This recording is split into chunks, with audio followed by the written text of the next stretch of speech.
Bismillahirrahmanirrahim. Assalamualaikum warahmatullahi wabarakatuh. Waalaikumsalam warahmatullahi wabarakatuh. Bismillahirrahmanirrahim. Alhamdulillahilladzi hadana li hadza wa ma kunna linahtadiya laula an hadanallah. Nashhadu an la ilaha illallah wa nashhadu anna Muhammadan abduhu wa rasuluhu la nabiyya ba'da. Allahumma shalli wa sallim wa barik ala sayyidina Muhammadinil Fatih lima ughliq wal khatim lima sabaq nasirul haqqi bil haqqi wal hadi ila siratikal mustaqim wa ala alihi haqqa qadrihi wa miqdarihil azim, amma ba'du. Sebelumnya, terima kasih kami ucapkan kepada para peserta yang telah datang tepat waktu dan bersemangat untuk terus belajar pada pagi hari ini dalam kajian Ramadan Mutiara Ilmu FMA Gontor. Langsung saja kita persilahkan kepada narasumber kita pagi hari ini, Dr. Kiai Haji Hidayat Nur Wahid, MA, selaku Ketua Badan Wakaf Gontor dan Wakil Ketua MPR Republik Indonesia. Waktu dan tempat kami persilahkan, Ustaz. Baik, jazakumullah khair. Bismillahirrahmanirrahim. Assalamualaikum warahmatullahi wabarakatuh. Waalaikumsalam warahmatullahi wabarakatuh. Kaifa ahwalukum ya ahbab, ya syuyukh, ya masyayikh. Kullukum bi khair. Alhamdulillah. Alhamdulillah. Subhanal khair, subhan nur ya. Alhamdulillahilladzi farada alaina asyama fi syahri Ramadan. Syahr Ramadan alladzi unzila fihi al-Qur'an hudan linnas wa bayyinatin minal huda wal furqan. Alhamdulillahilladzi anzala ala 'abdil kitaba wa lam yaj'al lahu 'iwajan qayyima. Alhamdulillahilladzi arsala rasulahu bil huda wa dinil haqqi liyudhhirahu 'ala ad-dini kullihi wa kafa billahi shahida. Wa huwa alladzi ba'athahu mu'alliman wa mubasysyiran wa nadhira wa da'iyan ila Allahi bi'idnihi wa sirajan munira. Asyhadu an la ilaha illallah wahdahu la syarikalah wa asyhadu anna sayyidana Muhammadan abduhu wa rasuluhu la nabiyya ba'dah. Amma ba'd. Alhamdulillah kita memulai tepat waktu ya. Kalau sudah jaros sudah dipukul gitu ya. Nanti kalau yang telat kena iqab ini. Yang masuk setelah ini kena iqab. Iqabnya al-qiyam amam al-fasl gitu ya. Atau al-qiyam yani tahta syams. Hakadha kunna gitu ya. Saya kira kalau sekarang ya yang nanti telat silahkan bersedekah saja gitu ya. Baik, tentu kita bersyukur pada Allah Subhanahu wa taala, alhamdulillahirabbil alamin. Hari Jumat ini Allah menakdirkan kita semuanya bisa melanjutkan silaturahim dengan silatul ilmi, mudah-mudahan menjadi silatul amali. Kalau di Gontor ini adalah hari libur ya, Yaumul Utlah. Tapi kita antum semuanya melalui forum balik alumni menyelenggarakan kegiatan silaturahim, silatul ilmi ini. Mudah-mudahan akan menjadi sunnah hasanah, mudah-mudahan akan terus bisa dilanjutkan setelah bulan Ramadan sekalipun, ya sekalipun hanya pada hari Jumat, saya kira tetap sangat penting untuk bisa dilanjutkan.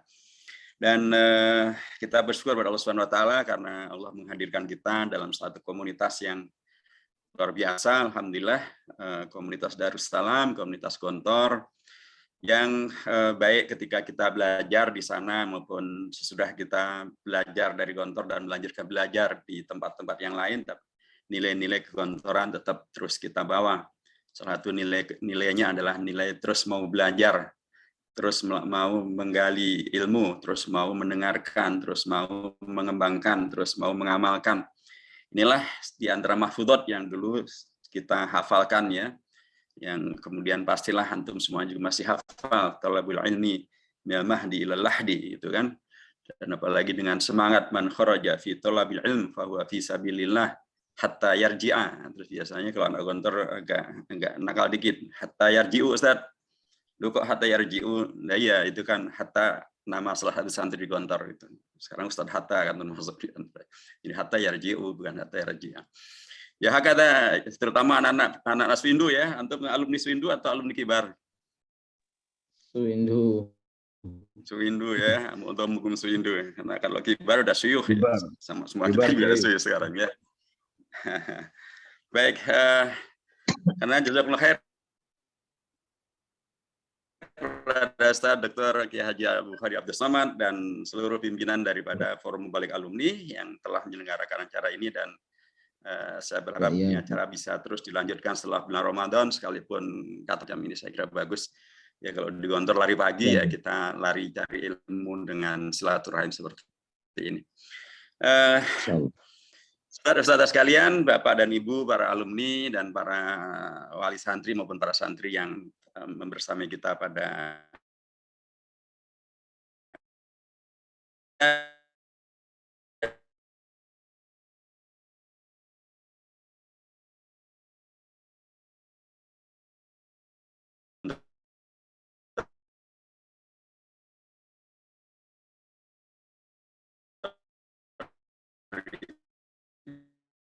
itu dalam diri, dan kemudian juga kita pakai kunut subuh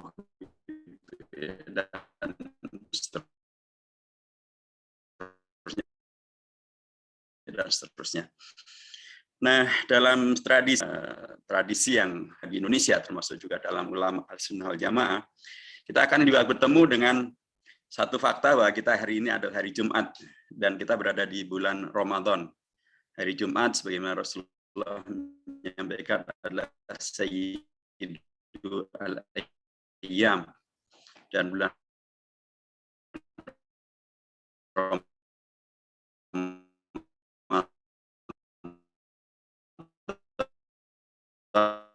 sebagaimana Rasulullah sampaikan adalah Sayyidul Yudha'af, sampaikan sebagai khairi kaman amila, siapa yang melaksanakan kebaikan maka seperti dia melakukan ke satu ibadah yang bersifat wajib di luar bulan Ramadan. Dan pada bulan Ramadan ada Lailatul Qadar yang mudha'afatul ujurnya sampai khairu min alfi syahr, dan kita berada di hari Jumat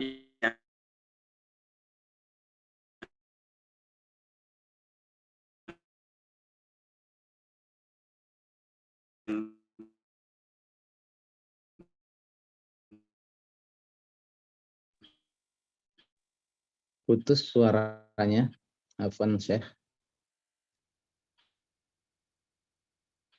Rasulullah juga pernah menyampaikan khairu ayyamikum yaumul jum'ah, hari Jumat hari yang terbaik, di mana kemudian salah satu di antaranya kita diperintahkan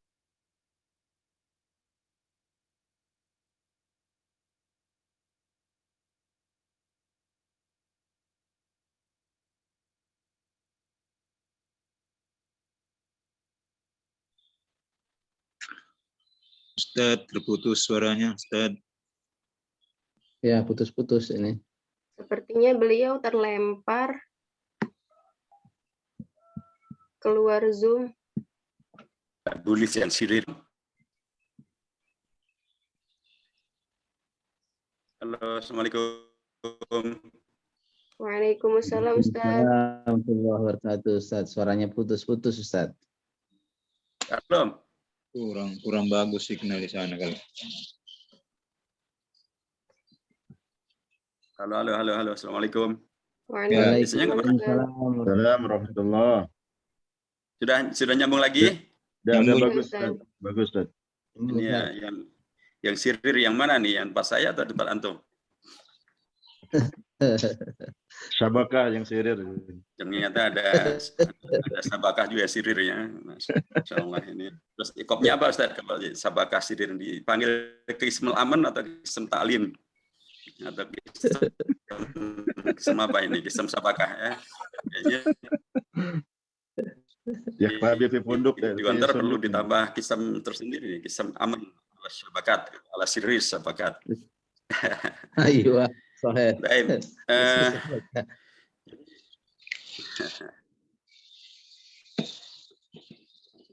Jadi Rasulullah juga mengajarkan kepada kita untuk pada setiap hari Jumat ini, para ulama kemudian membaca surah Al-Kahfi pada hari Jumat ini. Dalam salah satu hadisnya Rasulullah pernah menyampaikan, man qara'a surat Al-Kahfi yaumal jum'ati adha'a lahu minan nur bainal jum'atain. Siapa yang baca surah Kahfi maka Allah akan memberikan penerangan ataupun pencerahan maupun juga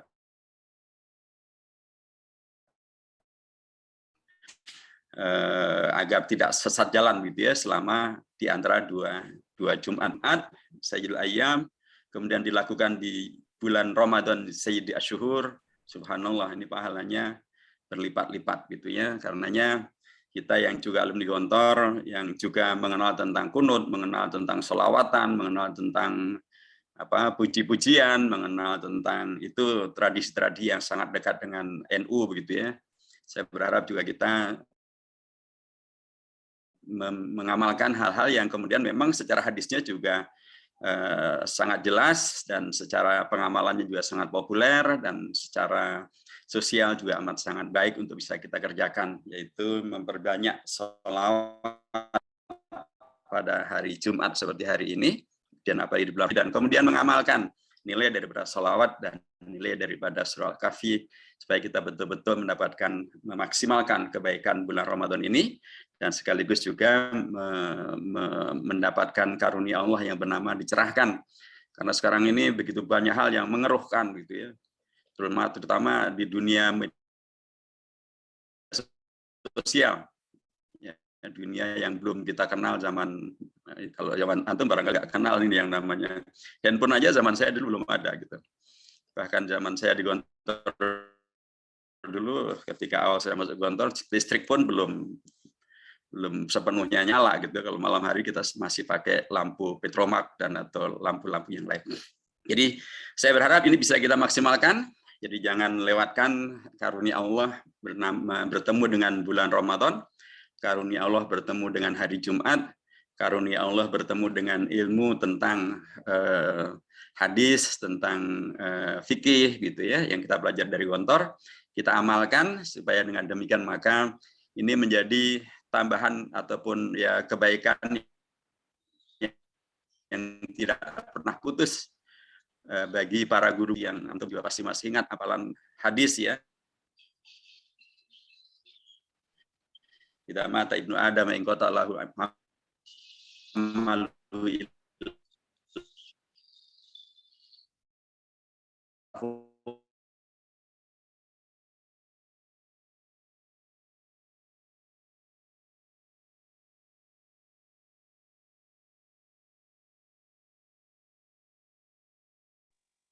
Menghilang lagi sinyalnya, Syekhuna.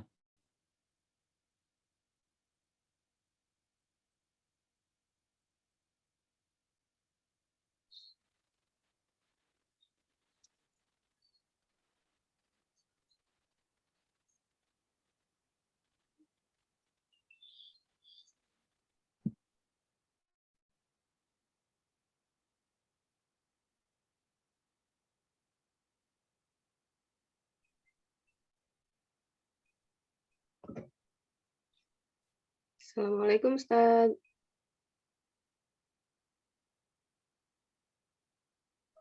Sinyal beliau kayaknya kurang stabil kayaknya.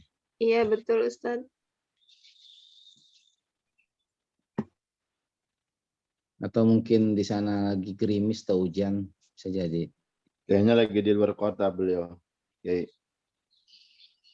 Oh, keluar kota ya. Mungkin.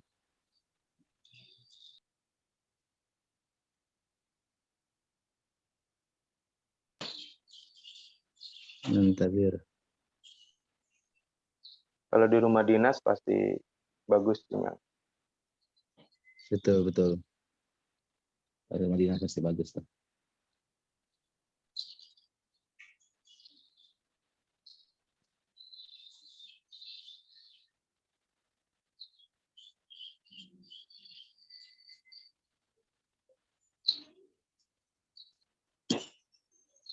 Ustazah, mungkin di Japri, Ustazah.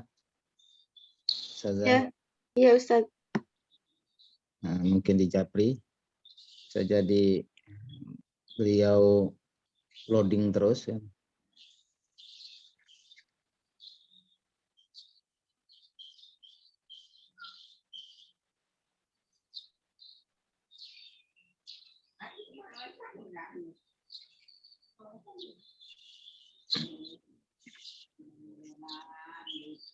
self service biasanya beliau ini, tidak mau ngerepotin ajudan atau apa. Sendiri ya biasanya. Apa-apa tuh self service ya.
Qadarullah, nih beliau sinyalnya.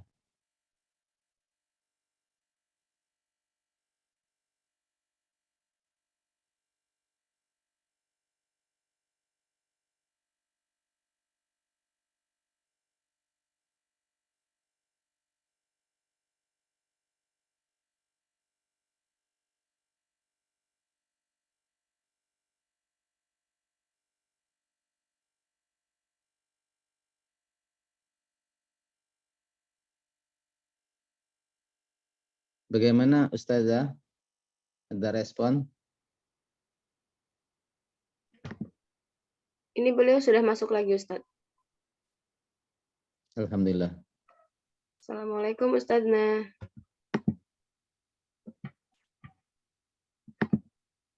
Ini Afan ini yang sirir kayaknya dari tempat saya ya. Tapi pasti bukan saya gitu ya. Saya nggak sirir, insya Allah. Saya nggak pernah di ekop, di kantor dulu. Nggak pernah makhluk juga, nggak pernah. Tapi muskilah, Kiai. Saya kata anak Rasindu insan khair gitu ya. Saya insan khair. Insan Jawa, insan khair. Insan Jawa, insan khair. Mada kok didoroba.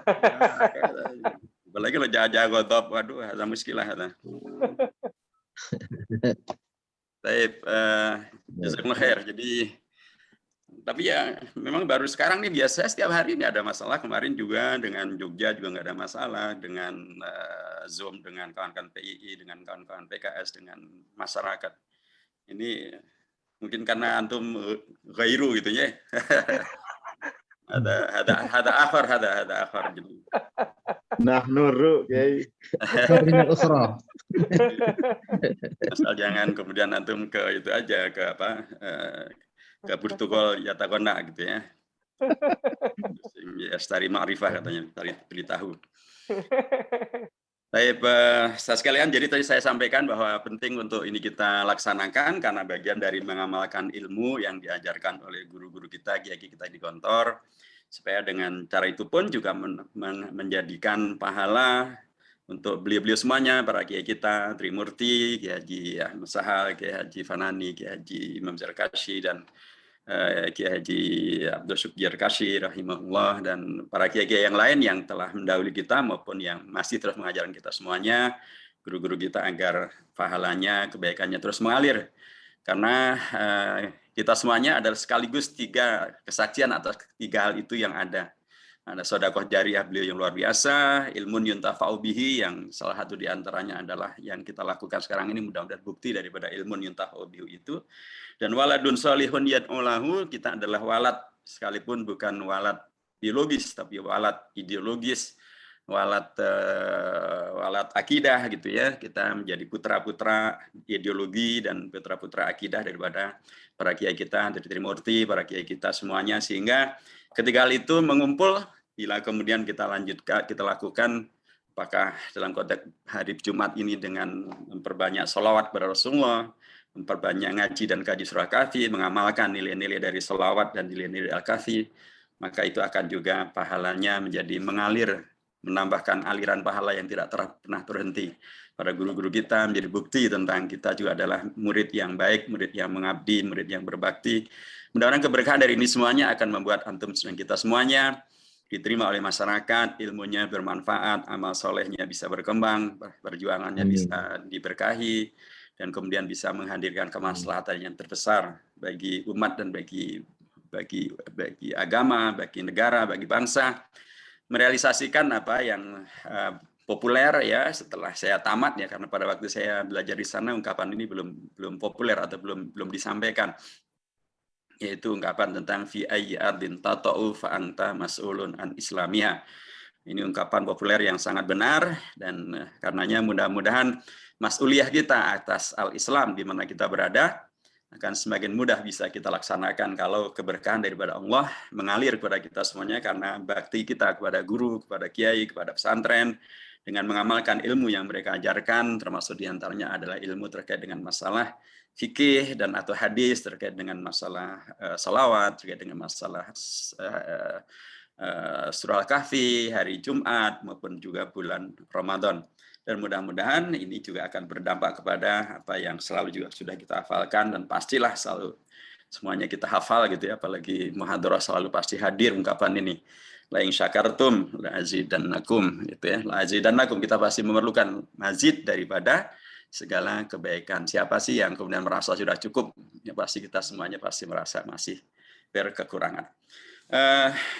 Ustaz dan saudara sekalian, jamaah yang dirahmati Allah Subhanahu wa taala, ini semuanya sesungguhnya saya hanya ingin menyampaikan betapa sesungguhnya kehidupan kita ini adalah kehidupan yang juga sangat terkait dengan sejarah, yang sangat terkait dengan kaitan-kaitan dengan peristiwa-peristiwa yang lain, peristiwa-peristiwa yang terdahulu, baik itu yang terdahulu dalam konteks zaman di mana kita masih hidup dengan guru kita, dengan ustadz kita, maupun juga terdahulu dengan zaman di mana kita masih hidup tapi beliau-beliau sudah wafat, seperti pada para kiai-kiai kita, guru-guru kita, Trimurti dan lain sebagainya, yang masih hidup pada dalam tanda kutip pada era di mana kita berada, kita masih muasir, begitulah kata kalau pendekatan ilmu mustalah hadis, jadi sehingga sanadnya masih bisa mutasil karena ada muasarah itu. Tapi juga beliau-beliau yang sudah wafat jauh-jauh hari, mungkin generasi ayah kita, generasi nenek kakek kita, generasi buyut kita, begitu seterusnya, sampai pada generasi tabi'in, generasi Rasul, generasi sahabat, generasinya sahabat-sahabat Rasulullah SAW, as-salafus salih.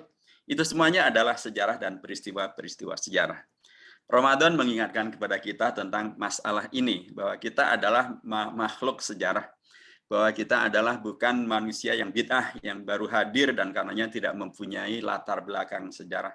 Kita adalah sejarah, ya, dan karenanya di antara ungkapan yang sangat populer dan pasti kita hafal dari surah Al-Baqarah ayat 183 yang mewajibkan tentang berpuasa itu ada ungkapan tentang selain ya ayyuhalladzina amanu kutiba alaikumusiyam, tapi juga ada ungkapan kama kutiba alal ladzina min qablikum la'allakum tattaqun. Saya sering menyampaikan bahwa ungkapan kama kutiba alal ladzina min qablikum menandakan tentang Ramadan ini mengingatkan kepada kita semuanya, kepada umat Islam, dimanapun mereka berada, di zaman kapanpun mereka hidup, siapapun mereka, apapun profesi mereka, bahwa mereka adalah bukan baru memulai, bukan pemula, bukan baru yang memulai. Dan karenanya jangan pernah merasa bahwa kita baru akan memulai dari nol, dari kosong. Tapi kita harus merasa dan dibuat merasa, dibuat meyakini, dibuat paham bahwa kita ini adalah pelanjut. Kama kutiba alal ladzina min qablikum. Karena memang syariah puasa sudah diwajibkan kepada umat-umat sebelum umat Nabi besar Muhammad SAW, sekalipun dengan bentuk yang berbeda-beda. Tapi kemudian menjadi diwajibkan kepada umat Nabi besar Muhammad SAW. Nah, di sini ada dua cara pembacaan. Ya. Secara umum dibaca kama kutiba alal ladzina min qablikum adalah kum kepada al-mukhatab pada waktu itu, yaitu Rasulullah dan para sahabatnya. Min qablikum artinya adalah umat sebelum umatnya Nabi Muhammad SAW. Itu pasti benar, karena memang begitulah sirah khitabiyahnya, begitu ya. Tapi juga dalam pendekatan tafsir yang belakangan, karena merujuk kepada salah satu metodologi dari at-ta'amul ma'al Quran, yaitu sebagaimana diajarkan oleh Imam Al-Ghazali, juga Abdullah bin Mas'ud radhiyallahu anhuma, maupun juga ulama-ulama tafsir yang baru. Mereka mengatakan bahwa salah satu metode yang paling efektif untuk membaca Al-Quran dan karenanya berinteraksi dengan Al-Quran adalah jadikanlah seolah-olah Al-Quran itu adalah bukan hanya cermin, tapi dia adalah sesuatu yang diperintahkan dan atau hanya Anda yang diajak untuk bermukhotobah, untuk berdialog, untuk tidak mendapatkan perintah daripada Al-Quran. Karenanya kama kutiba alladzina min qablikum, kum itu adalah antum, kita semuanya, kita sendiri yang sedang membaca Al-Quran. Sebagaimana ungkapan ya ayyuhalladzina amanu, kutiba alik ya ayyuhalladzina amanu, kan bukan khitab ini bukan hanya kepada beliau-beliau yang dulu mendapatkan Al-Quran secara langsung, Rasulullah dan para sahabatnya. Tapi oleh para seluruh ahli fikih, ahli tafsir menyebutkan bahwa ayat ini menandakan tentang dalil kewajiban berpuasa kepada setiap orang yang beriman. Ya? Dan yang setiap orang yang beriman kan bukan hanya Rasulullah dan para sahabat, tapi juga adalah siapapun yang memang beriman pada Al-Quran, beriman pada Rasulullah, beriman pada Allah, maka dia wajib untuk berpuasa. Jadi sebagaimana memahami ya ayyuhalladzina amanu artinya adalah kepada siapapun yang beriman pada zaman kapanpun, termasuk kita yang masih hidup yang membaca Al-Quran ini, kita diperintahkan untuk berpuasa. Maka kutiba alal ladzina min qablikum, kum di sini juga adalah kembali kepada al-mukhatab yang kemudian mereka melaksanakan kewajiban berpuasa. Karenanya kita min qablikum min qablina. Siapa qabluna? Ya, qablana bisa jadi adalah ayah-ayah kita, generasi ayah kita. Saat itu sudah diwajibkan berpuasa atau belum? Sudah. Generasi kakek kita sudah diwajibkan berpuasa belum? Sudah. Generasi abad 20 sudah diwajibkan puasa? Sudah. Abad ke-19, 18, begitu seterusnya. Sampailah abadnya para mujtahidin, a'immah al-arba'ah, sampai masanya para tabi'in, sampai masanya tabi'in, begitu seterusnya. Jadi, kutiba alladzina min qablikum artinya adalah kita diperintahkan berpuasa sebagaimana diperintahkan pada generasi atau umat sebelum kita ya, yakni generasinya para bapak, para kakek dan seterusnya tadi.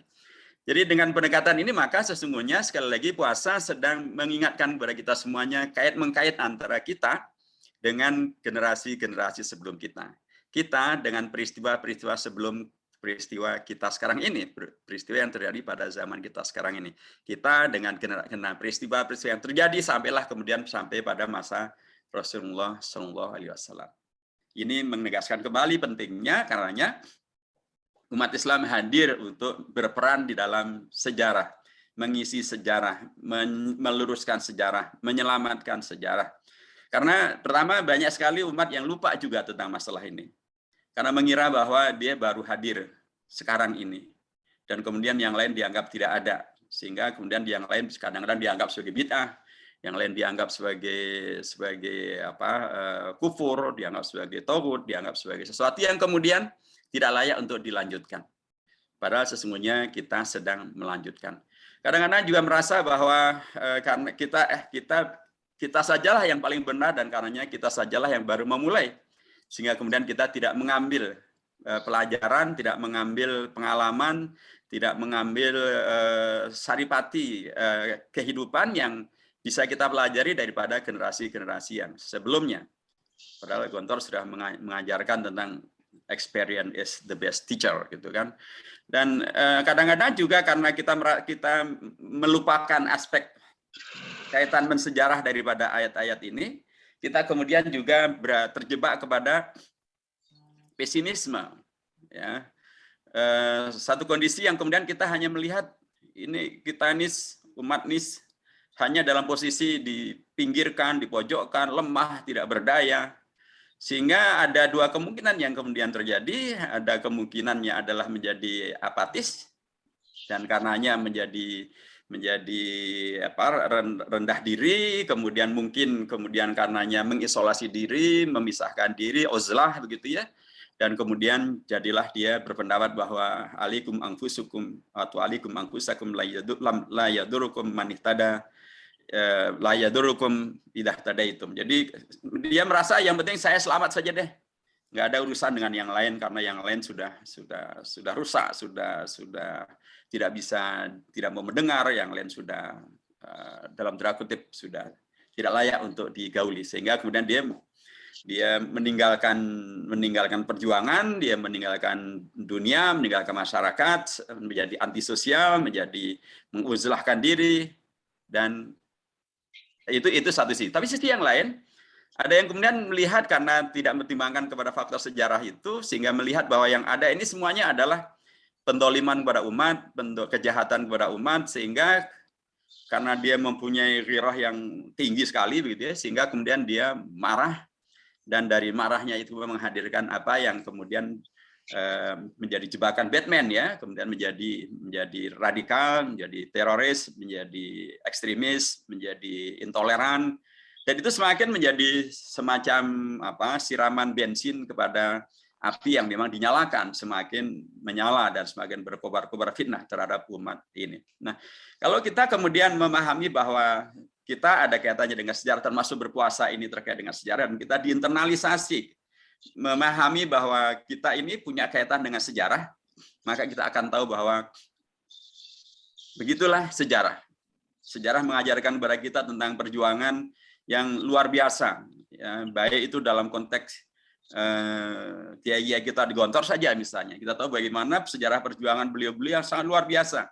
Tahun 67, tahun 65, tahun 48, dan tahun-tahun sebelumnya.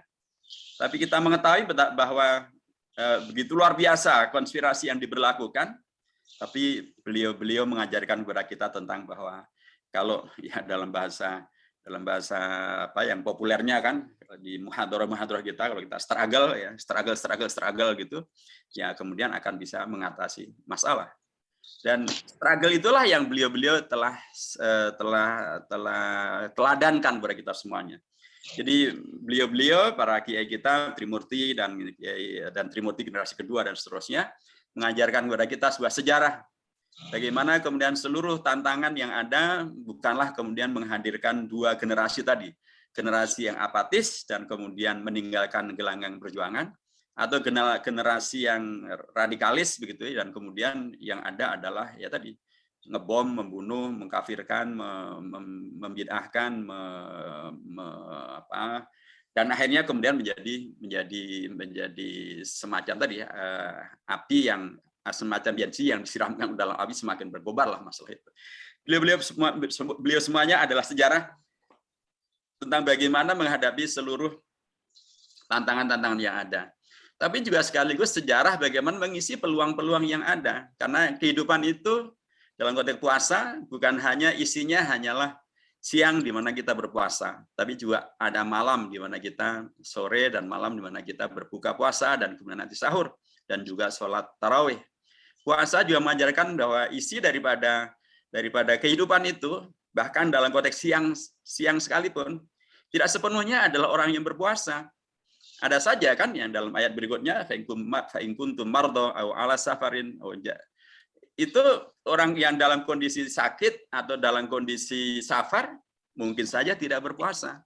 Jadi kondisi puasa pun juga tidak kondisi hitam putih, semuanya pasti berpuasa. Ada kondisi di mana tidak berpuasa, mungkin karena sakit, mungkin karena musafir, mungkin karena sudah pikun, dan atau mungkin bahkan karena belum balik, atau kalau para muslimat mungkin sedang berhalangan. Kondisi-kondisinya semuanya tidaklah hitam putih, tapi kondisi-kondisi realistik di mana di situ ada peluang, di situ ada tantangan-tantangan, tapi juga di situ ada begitu banyak peluang-peluang. Sejarah sekali lagi mengajarkan kepada kita tentang kehidupan ini penuh dengan tantangan, tapi sekaligus juga penuh dengan peluang. Nah, disinilah karenanya saya ingin menyampaikan bahwa puasa karenanya, atau puasa di bulan Ramadan ini, atau bulan Ramadan ini karenanya adalah karunia Allah yang luar biasa. Karunia Allah yang mengingatkan kita semuanya, umat Islam di Indonesia dan umat Islam di seluruh dunia, bahwa kehidupan kita adalah kehidupan yang tidak baru dimulai, tapi sudah merupakan kelanjutan daripada kehidupan dari generasi-generasi sebelumnya, ya, generasi yang tadi sudah saya sebutkan, apakah generasi para bapak kita dan seterusnya. Nah, disitulah karenanya puasa ini memberikan kepada kita sebuah fakta tentang pelajaran dan pengajaran dan praktek tentang bagaimana mengisi kehidupan dan memaksimalkan kehidupan dan berperan serta di dalam kehidupan menjadi pelaku-pelaku sejarah yang penuh penuh dengan kontribusi, amal soleh, ilmu bermanfaat, dan sodakoh yang tidak pernah terputuskan, dan juga kemudian menghadirkan kesuksesan. Nah, ini karenanya hadiah dari Allah Subhanahu Wa Taala, puasa ini, Ramadan ini hadiah dari Allah Subhanahu Wa Taala untuk menyemangati umat Islam, untuk mengkoreksi cara pandang yang serba pesimistik ya, yang serba merasa ya dipinggirkan, didolimi, dan kemudian tidak ada peluang untuk bangkit, tidak ada peluang untuk maju, tidak ada peluang untuk menang, tidak ada peluang untuk kemudian bisa menghadirkan alternatif. Puasa memberikan koreksi atas perjalanan sejarah yang ya mungkin juga tidak sepenuhnya umat bisa disalahkan ya, karena memang sudah terulang-ulangnya pendoliman itu, sehingga kemudian seolah-olah yang ada di depan kita hanyalah tinggal gelap-gelap saja gitu ya. Padahal ada ungkapan yang juga sangat bagus bahwa daripada kita mengutuki gelap gulitanya malam, lebih bagus kalau kita menyalakan lilin atau menyalakan obor ya. Apalagi kalau antum jadi buli sulail dan belum ada listrik di pesantren antum, seperti saya dulu zaman masih di Gontor, ya jangan kemudian marah-marah kepada malam yang gelap gulita, atau kalau jangan marah-marah karena belum adanya listrik, ya nyalakan saja lampu petromak maupun juga lampu minyak tanah apapun juga, sehingga kemudian jadilah itu menjadi terang. Nah, Ramadan sekali lagi adalah bulan Ramadan, dan puasa bulan Ramadan adalah hibah rabbaniyah, syahrun mubarak, penuh dengan berkah, dan berkahnya itu adalah tadi mencerahkan dan menerangi. Dan tadi saya sampaikan dalam hari Jumat ini dengan membaca surah Al-Kahfi, dan dalam surah Al-Kahfi itu memang kan seluruh kondisi kehidupan ada di sana ya, termasuk kehidupan terkait dengan masalah nilai Al-Qur'an, nilai akidah ya, termasuk juga apa yang terjadi dengan anak-anak muda, bagaimana mereka mencoba untuk menyelamatkan diri, bagaimana mereka mencoba untuk mencari solusi, tidak kemudian pasrah saja dengan kondisi yang ada. Ya, kalau perlu sampai mereka kemudian meninggalkan masyarakat karena masyarakat yang sudah tidak bisa dilawan. Tapi kemudian itu semuanya juga membawa kepada ujung-ujung akhirnya terkait dengan masa kekuasaan, tentang Dzulqarnain yang kemudian juga menghadirkan kemenangan-kemenangan yang sangat dahsyat itu. Dan di akhir daripada surah Al-Kahfi kan kemudian diajarkan tentang bagaimana mereka-mereka yang kemudian merasa sukses tapi ternyata adalah gagal, dan bagaimana kemudian orang-orang yang sukses yang sebenarnya itulah orang-orang yang beriman dengan relasi ilmunya, dengan relasi akidahnya, dengan relasi amal solehnya, dengan relasi itibanya kepada Rasulullah, dan seterusnya. Nah, saya mengatakan sekali lagi bahwa puasa adalah karunia dari Allah Subhanahu Wa Taala. Bulan Ramadan adalah bulan yang penuh keberkahan, dan keberkahan itu diantaranya adalah dengan dilipat gandakannya nilai-nilai pahala dan nilai-nilai kebaikan di bulan Ramadan. Dan hari Jumat adalah juga hari yang luar biasa, penuh dengan sayyidul ayyam gitu ya. Dan bahkan khairu ayyamikum kata Rasulullah, dan diperintahkan kita untuk banyak sholawat. Dan mudah-mudahan karenanya dengan dilanjutkan membaca surah Kahfi yang yudi umma baina al-jum'atain itu, kemudian kita akan tercerahkan. Ramadan sekali lagi memberikan kepada kita pencerahan. Beragam hal yang kemudian membawa kepada pesimisme tadi itu akan justru terkoreksi, karena Ramadan memberikan kepada kita pencerahan yang diantaranya adalah pencerahan tentang umat Islam itu, umat beriman itu adalah umat pejuang, dan perjuangan itu menghadirkan hasil, dan hasil itu bukan hanya hasanah fil akhirah, tapi juga hasanah fid dunya, sebagaimana doa sabu jagat yang kita hafalkan secara dari Gontor dan menjadi sangat populer terus-menerus dilakukan oleh umat. Dan kalau kita telisik memang demikianlah adanya ya. Kita akan mengetahui bahwa puasa di bulan Ramadan itu kan disyariatkan pertama kali pada tahun kedua Hijriah, ya kan? Tahun kedua Hijriah, dan pada tahun itulah terjadinya peristiwa pertama umat Islam mengalahkan musyrikin Quraisy di dalam umat Islam menghadapi dan tidak menghindar dari provokasi musyrikin Quraisy dan melawan mereka, dan bahkan menyongsong mereka di Badar. Tadinya kan mereka ingin mengepung Madinah begitu ya, tapi Rasulullah dan para sahabatnya justru telah menghadang mereka di Badar.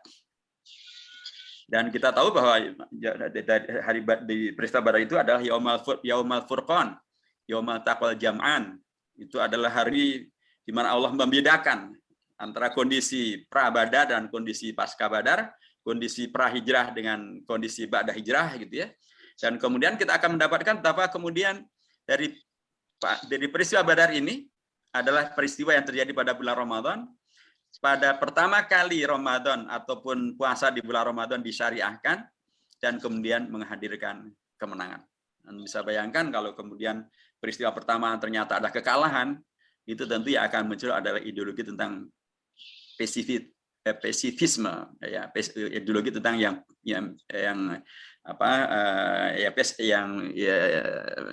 tidak optimis, yang pesimis. Ya. Tetapi Rasulullah yang dulu mengajarkan kepada kita tentang innallah yuhibbu al-fa'lal hasan, Allah itu sangat menyukai segala visi kebaikan, segala harapan tentang kebaikan, segala permulaan tentang kebaikan, segala permulaan yang menghadirkan kebaikan. Nah, permulaan terkait dengan sejarah puasa, sejarah puasa di bulan Ramadan, sejarah disyariahkannya puasa di bulan Ramadan adalah sejarah tentang kemenangan. Bahkan bukan hanya kemenangan secara fisik, bukan hanya kemenangan secara militer, tapi kemenangan juga secara akidah, kemenangan secara sosial, kemenangan secara historis, kemenangan secara budaya. Ya. Karena kemenangan peristiwa Badar itu menghadirkan pertama satu bukti bahwa, dan ini yang terus akan menjadi penguat untuk posisi perjuangan-perjuangan berikutnya, satu bukti bahwa memang kebenaran al-Islam itu dimenangkan oleh Allah Subhanahu wa taala. Jadi tidak dibiarkan untuk kemudian menjadi dikalahkan atau tidak dibiarkan untuk kemudian menjadi dihilangkan. Dan karenanya Rasulullah pun mengupayakan maksimal dengan doanya, Allahumma intuhlik hadhil isabah lan tu'bada fil ardi abada. Dan Allah mengijabahi itu dan kemudian memenangkan. Kemenangan berikutnya juga akan kita lihat bagaimana kemudian peristiwa Badar ini juga menghadirkan sebuah fakta tentang, bahkan Rasulullah pun menghadirkan kemenangan yang membawa peran serta daripada para sahabat-sahabatnya. Ketika waktu itu Rasulullah akan kemudian menentukan di mana mereka bermarkas atau di mana mereka membuat benteng-benteng atau membuat pusat-pusat perlawanan, pusat-pusat penghadangan. Para sahabat dari Ansor mengatakan, Rasulullah, apakah ini wahyu dari Allah sehingga kami harus mengikuti? Atau ini adalah dari kebijakan Rasulullah dan kami bisa memberikan masukan? Rasulullah mengatakan ini adalah kebijakan dari aku. Dan kemudian para sahabat menyampaikan bahwa Rasulullah, tempat ini tidak strategis untuk menjadi tempat di mana kita menghadang musuh dan atau melawan musuh. Karena ini tempat yang mudah dilihat, mudah dijangkau, dan tempat jauh dari logistik. Karenanya mereka mengusulkan pemindahan ke tempat yang lain. Dan Rasulullah menerimanya. Subhanallah. Bahkan Rasulullah pun memberikan kepada kita pelajaran sejarah yang sangat dipentingkan. Bagaimana umat itu didengarkan pendapatnya, bagaimana umat itu menjadi bagian daripada pemenangan, dan bagaimana umat juga berani menyampaikan kebaikan supaya kemudian didengar untuk kemudian bisa dilanjutkan, untuk kemudian bisa menjadi pemenang. Ini juga menjadi sangat dipentingkan. Ramadan mengajarkan kepada kita tentang pentingnya interaksi sosial antara umat, antara pemimpin dengan umat, antara umat dengan pemimpin, semuanya memberikan interaksinya yang secara maksimal. Dan itulah salah satu faktor kemenangan yang dihadirkan melalui peristiwa Badar. Berikutnya juga akan kita lihat bagaimana ketika setelah selesai dan kemudian kemenangan sudah didapat, dan kemudian terjadilah banyak daripada para tokoh-tokoh musyrikin Quraisy yang ditawan oleh Rasulullah dan oleh para sahabat-sahabat Rasulullah. Nah, waktu itu kemudian muncullah pembahasan tentang ini tawaran mau diapakan. Pendapat daripada Umar bin Khattab, beliau menyampaikan bahwa Rasulullah, ini mereka sudah begitu luar biasa mendolimi, mencederai, memusuhi, bahkan kemudian menghinakan kepada Rasulullah dan kepada umat, maka ditebas saja lehernya mereka itu. Satu pernyataan yang berangkat dari pembelaan terhadap Islam yang luar biasa. Tetapi ada pernyataan dari Abu Bakar As-Siddiq bahwa Rasulullah, mereka adalah orang-orang yang bisa membaca dan menulis. Sedangkan banyak di antara sahabat kita, banyak yang tidak bisa membaca dan menulis. Maka wahai Rasulullah, jadikanlah tebusan perang bagi mereka adalah mereka mengajarkan tentang baca dan tulis kepada sahabat-sahabat Rasulullah SAW. Dan Rasulullah menerima usulan dari Abu Bakar As-Siddiq radhiyallahu anhu. Itu satu pelajaran yang sangat dipentingkan bahwa dari peristiwa Ramadan, di mana kemudian terjadi peristiwa kemenangan yang luar biasa ini, Islam tidak mengajarkan dan tidak mewariskan tentang kedoliman, tentang balas dendam, tentang mentang-mentang apalagi ya, tentang Kalau dalam bahasa Jawanya ada ungkapan adigang adigung adiguno sopo siro sopo ingsun, tadi mentang-mentang sudah menang semuanya dihabisi. Enggak. Justru peristiwa Badar, peristiwa Ramadan pertama itu, peristiwa puasa di bulan Ramadan di kali pertama disyariahkan, justru menghadirkan tentang kebijakan yang luar biasa, kenegarawanan yang luar biasa. Mereka yang bahkan sudah begitu jahatnya kepada Rasulullah dan pada umat Islam pada periode Makkah, tapi ketika mereka kemudian tertawan pada peristiwa perang di Badar, mereka tidak dibunuh, tapi mereka dibebaskan dengan syarat mereka mengajarkan baca dan tulis. Dan ini adalah satu pendekatan kebudayaan yang luar biasa, pendekatan kemanusiaan yang sangat luar biasa, menghadirkan pembuktian tentang Islam itu memang adalah rahmatan lil alamin. Rahmatan lil alamin karena memang dia bisa menang, dan ketika dia menang, dia bisa menghadirkan kemanusiaan yang begitu amat sangat menyentuh. Dan memang rahmatan lil alamin itu memang memerlukan hadirnya kemenangan. Sebab bagaimana mungkin kita akan menjadi menyebar rahmat kalau kita kalah melulu gitu ya. Bagaimana mungkin kita akan menjadi menang kalau kita malah justru dipinggirkan terus dan tidak bisa maju ke tengah. Bagaimana mungkin kita bisa rahmatan lil alamin menyebarkan kerahmatan kemana-mana kalau kita ya tadi secara ekonomi juga terpinggirkan, dilemahkan, secara kesehatan juga dilemahkan, secara ilmu pengetahuan juga kelasnya kelas Z gitu ya, dan itu tentu ya bagaimana menjadi menyebarkan kerahmatan.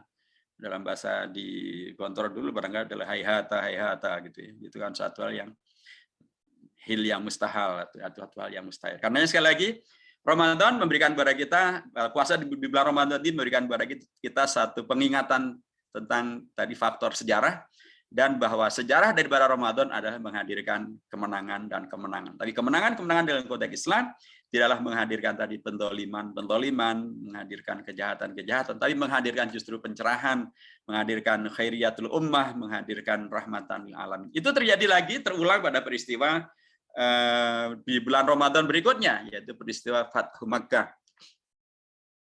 Dalam peristiwa Fathu Makkah ini pada tahun ke-8 Hijriah ya, itu kita akan lihat bagaimana Rasulullah dan para sahabatnya oleh Allah sudah dimenangkan luar biasa. Bahkan Makkah pun sudah dibebaskan dari berhala-berhala. Ka'bah sudah dibebaskan dari berhala-berhala, dari kemusyrikan-kemusyrikan. Tapi Rasulullah sekali lagi menghadirkan kepada kita bulan Ramadan dengan kemenangan pada peristiwa Fathu Makkah itu, menghadirkan kemenangan-kemenangan yang membawa kepada pembuktian tentang Islam yang merupakan agama yang penuh dengan keunggulan, agama yang penuh dengan kemaslahatan, agama yang penuh dengan harapan, agama yang menjadi solusi, agama yang menghadirkan peradaban berkeunggulan, agama yang menghadirkan rahmatan lil alamin. Bayangkan ketika beliau sudah menang, dan ya sebagai pemenang beliau bisa melakukan apa saja. Dan kemudian beliau ditemui oleh para pembesar Quraisy, musyrikin Quraisy pada waktu itu masih mereka belum beragama Islam. Dan mereka sudah dalam tanda kutip ya sudah pasrah lah. Kemudian Rasulullah bertanya kepada mereka, "Mata dunnuna anni fa'ilun bikum?" Apa yang Anda perkirakan akan aku kerjakan terhadap Anda semuanya? Ya, mereka dalam pasrahnya mencoba untuk mencari ya siapa tahu masih mendapatkan kasih belas kasih daripada Rasulullah ya. Mereka mengatakan, Abu Sufyan mengatakan, akhun karim, wabnu akhin karim, Anda adalah saudara kami yang mulia, dan Anda adalah keturunan dari saudara kami yang juga mulia. Karenanya pastilah Anda akan melakukan sesuatu yang mulia. Dan Rasulullah membuktikan itu dengan mengatakan kepada mereka, idhabu antum tulaqa, Anda boleh pergi. Anda semuanya bebas, tidak dikenakan hukum apapun. Subhanallah. Dan itu yang membuat mereka kemudian masuk Islam. Ya, tidak membuat mereka menjadi mumpung diberi kesempatan, maka mereka akan melawan berikutnya. Enggak. Mereka betul-betul mendapatkan bukti tentang Islam yang sangat berkeunggulan ini. Dan kemudian karenanya mereka tidak justru menjadikannya sebagai sarana untuk menyusun kekuatan untuk balas dendam. Tapi mereka kemudian pun juga memasukkan diri ke dalam Islam. Yang kedua, akan kita lihat terkait dengan masalah posisi Ka'bah. Ka'bah memang dibebaskan dari berhala-berhala ya, sembahan-sembahan yang ada di Ka'bah, di atas Ka'bah dan di sekitar Ka'bah dan di dalam Ka'bah. Dibersihkan semuanya. Tetapi Rasulullah tidak begitu saja merubah Ka'bah untuk kembali kepada Ka'bah yang orisinal, Ka'bah yang asolah. Beliau menyampaikan pada istri beliau Aisyah radhiyallahu anha, "Laula anna qaumaki hudatsau ahdin bil jahiliyah la'atwa ila ma kana alaihi Ibrahim." Kalaulah kemudian masyarakat Mekah ini, masyarakat Anda di Mekah ini bukan komunitas yang baru berpindah dari kondisi jahiliyah kepada kondisi Islam, maka akan aku kembalikan Ka'bah ini pada sebagaimana Ka'bah pada masa Nabi Ibrahim. Apa beda, Ustaz? Ka'bah zaman Rasulullah dan Ka'bah pada zaman Nabi Ibrahim? Ya beda. Ka'bah pada masa Nabi Ibrahim itu nggak ada yang namanya Hijr Ismail. Hijr Ismail itu masuk ke dalam bagian daripada Ka'bah. Kemudian yang namanya pintu bukan hanya satu. Sekarang kan ada pintu di dekat Multazam, kan? Dulu pintunya Ka'bah itu ada dua, yaitu pintu di Multazam seperti yang sekarang ini ada. Satu lagi pintu di Rukun Yamani di sebelah ya sejajar ke arah ya sejajar lah dengan sebelum kalau kita tawaf sebelum ketemu dengan Hajar Aswad, ya. Nah, Rasulullah menyampaikan bahwa mempertimbangkan masyarakat Mekah yang masih dalam tanda kutip baru berpindah dari kondisi jahiliyah pada kondisi Islam itu, maka beliau tidak mengubah sekalipun itu adalah Ka'bah, sekalipun itu adalah kiblatnya umat Islam, sekalipun itu adalah simbol persatuan umat Islam, beliau tidak mengubah untuk mengembalikannya kepada kondisi yang orisinal, kondisi yang asolahnya, kondisi awalnya pada masa Nabi Ibrahim, tapi tetap dibiarkan seperti adanya, yaitu Ka'bah dengan tetap hanya dengan satu pintu, tidak Ka'bah dengan dua pintu. Nah, itulah yang terjadi, tapi kemudian kita akan tahu bagaimana kemudian pada masa pada awal masa Khilafah Umayyah ketika terjadi dalam tanda kutip pergolakan di Mekah, penguasa Mekah pada waktu itu yang menolak kekuasaan daripada Muawiyah bin Abi Sufyan dan putranya Yazid ibnu Muawiyah, beliau Ubaidillah bin Zubair menolak dan kemudian melakukan penguasaan terhadap Mekah, dan dirubahlah Ka'bah itu menjadi Ka'bah sebagaimana ada pada masa Nabi Ibrahim dengan dua pintu tadi itu, dengan Hijr Ismail yang dimasukkan. Ketika kemudian mereka dikalahkan oleh pasukan-pasukan dari Umayyah, kemudian Bani Umayyah mengembalikan kepada masa Nabi Muhammad SAW. Kemudian ketika pada masa Khilafah Abbasiyah, Harun ar-Rasyid ingin mengembalikan kepada masa Nabi Ibrahim alaihissalam. Kemudian beliau bertanya kepada Imam Malik bin Anas, bagaimana kalau aku kembalikan Ka'bah ini kepada kondisi yang awalnya, kondisi yang orisinalnya, yaitu Ka'bah yang ada pada masa Nabi Ibrahim alaihissalam. Apa kata Imam Malik? Beliau mengatakan, tidak. Agar Ka'bah ini tidak menjadi permainan di antara para penguasa. Ya, jadi pada masa Muawiyah, pada masa penguasaan Ubaidillah bin Zubair, kemudian diubah kepada masa Nabi Ibrahim. Kemudian setelah Daulah Umayyah menang, kemudian dikembalikan pada masa Nabi Muhammad. Kemudian Bani Abbas menang, dikembalikan pada masa Nabi Ibrahim. Kemudian nanti kalau Bani Abbas kalah, dikembalikan pada masa Nabi Muhammad. Ini akan tentu menghadirkan Ka'bah yang dalam tanda kutip dimainkan oleh para penguasa untuk kepentingan kekuasaan mereka. Maka Imam Malik bin Anas, Imam Amirul Mukminin fi hadis, Imam dari Hijrah, beliau menolak agar Ka'bah ini tidak menjadi permainan kepentingan jangka pendek daripada para penguasa. Beliau berfatwa agar tetaplah Ka'bah itu adalah sebagaimana yang ada pada masa Nabi Muhammad SAW, dan alhamdulillah sampai sekarang itu masih tetap sebagaimana apa adanya. Baik, saya katakan dari dua peristiwa ini, Ramadan mengajarkan kepada kita tentang kemenangan. Bahwa umat ini bisa menang, mengalahkan segala bentuk kejahatan, kezaliman, segala bentuk peminggiran, segala bentuk hoax, segala bentuk fitnah, segala bentuk konspirasi gitu ya. Tapi kalau mereka menang, ini juga pelajaran yang lain dari Ramadan, maka kemenangan itu bukanlah untuk menghadirkan tadi perilaku yang zalim, perilaku yang adigung adiguno, perilaku yang kemudian disebut sebagai Islam itu radikal, Islam itu ekstremis, Islam itu teroris, Islam itu intoleran, Islam itu kadrun, tapi juga bukan kirdun gitu ya. Itu kan yang ini kan diarahkan ke sana ya. Tapi Ramadan sekali lagi menghadirkan kepada kita bukti bahwa Umat Islam itu bisa menang, dan kalau menang tidak menghadirkan kejahatan. Kalau menang tidak menghadirkan kezaliman. Kalau menang tidak menghadirkan apa yang mereka takutkan. Justru kalau menang menghadirkan solusi yang membahagiakan semuanya. Kalau menang menghadirkan penghargaan terhadap kondisi-kondisi real yang ada di masyarakat, seperti kasus 2 pintu daripada Ka'bah tadi itu.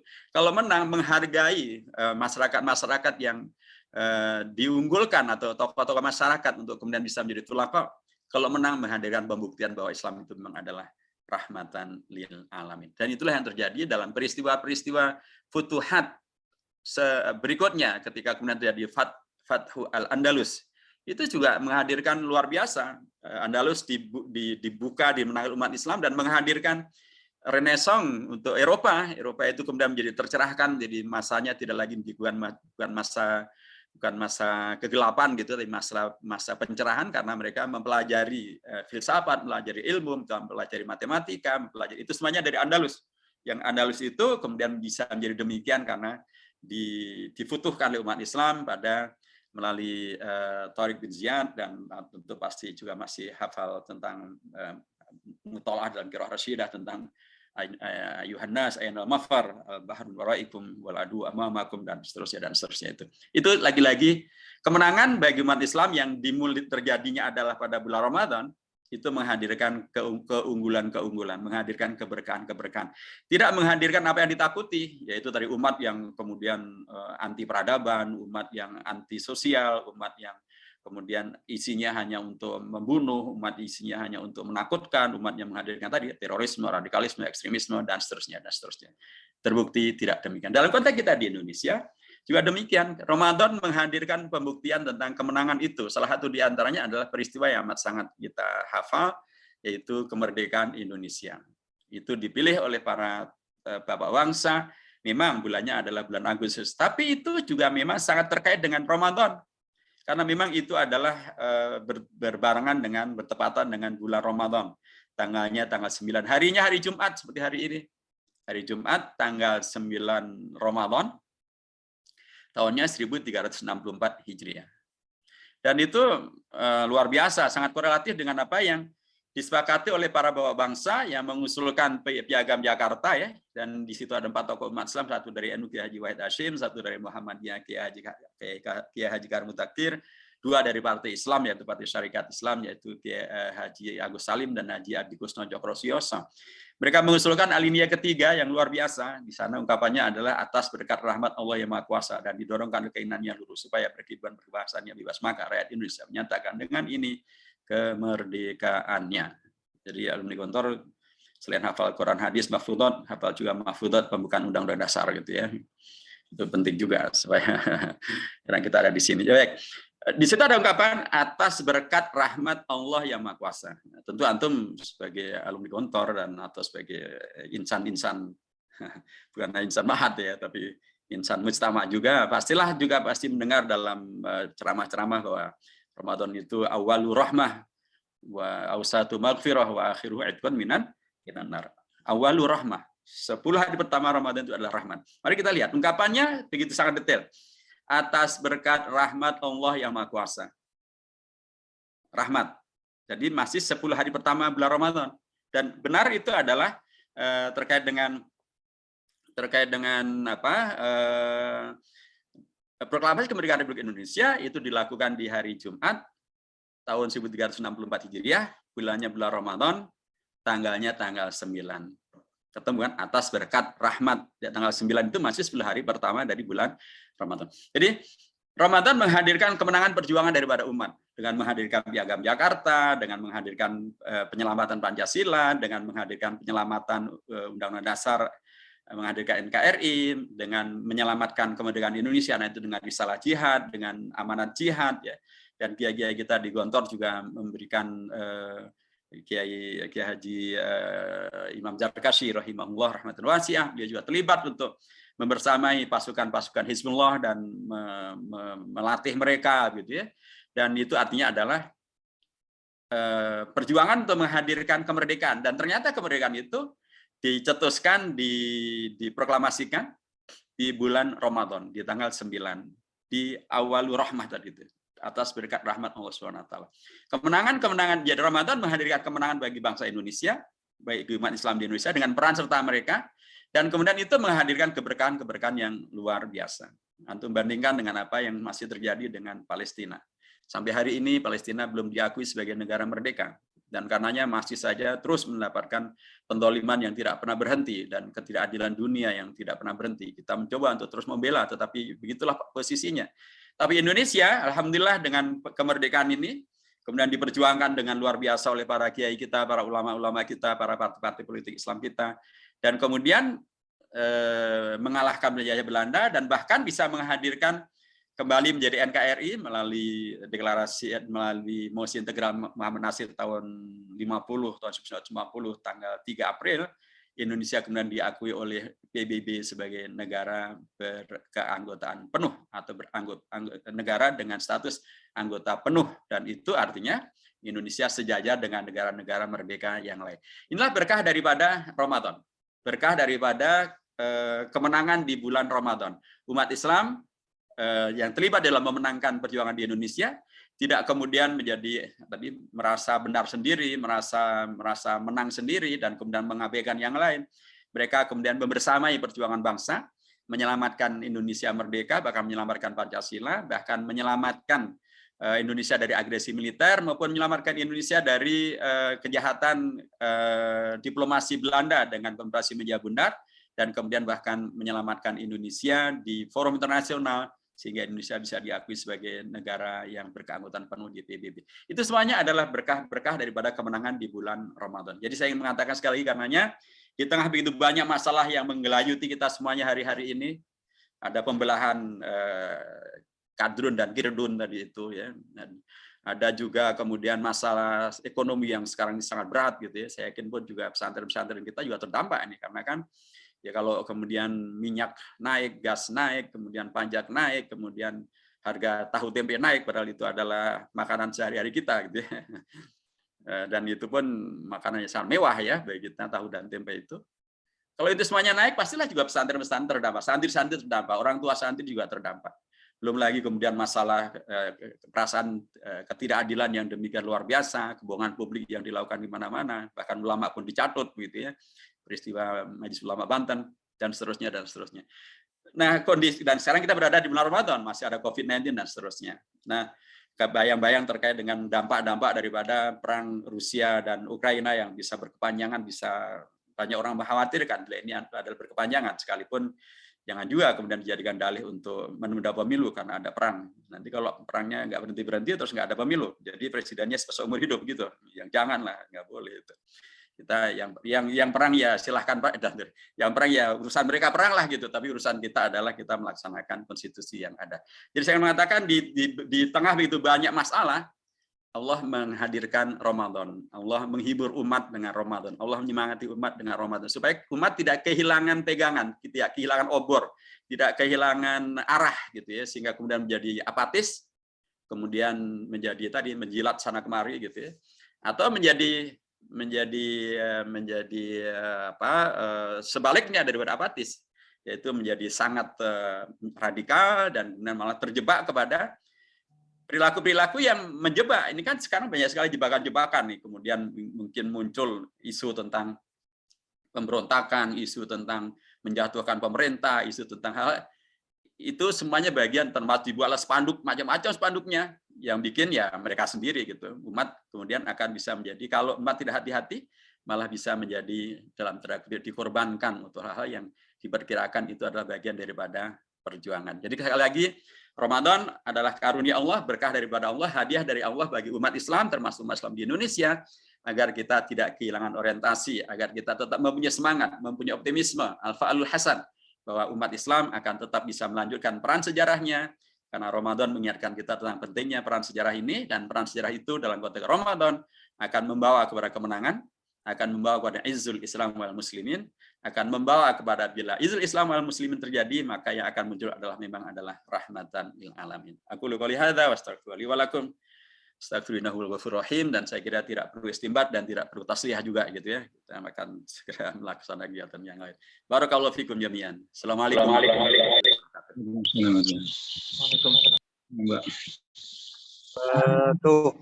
Syukron Ustaz. Waalaikumsalam warahmatullahi wabarakatuh. Jazakumullah ahsanal jasa Ustaz.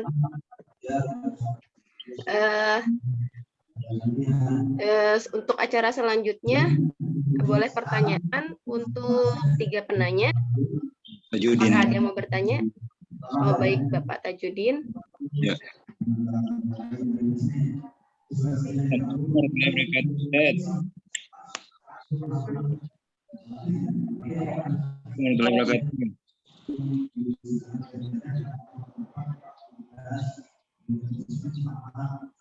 Ustaz. Ya, silakan. Alhamdulillah kita banyak puji surah Allah Subhanahu wa taala. Alhamdulillah pada pagi hari ini kita dapat bersilaturahim. Sebenarnya Ustadz, udah dari tahun ke tahun itu saya ingin sekali silaturahim dengan Ustadz karena saya sebenarnya bukan alumni Gontor, tetapi alhamdulillah saya alumni Wali Santri. Dan alhamdulillah putra kami ada yang selesai 2 di Gontor. Kenapa saya termotivasi dengan Ustadz?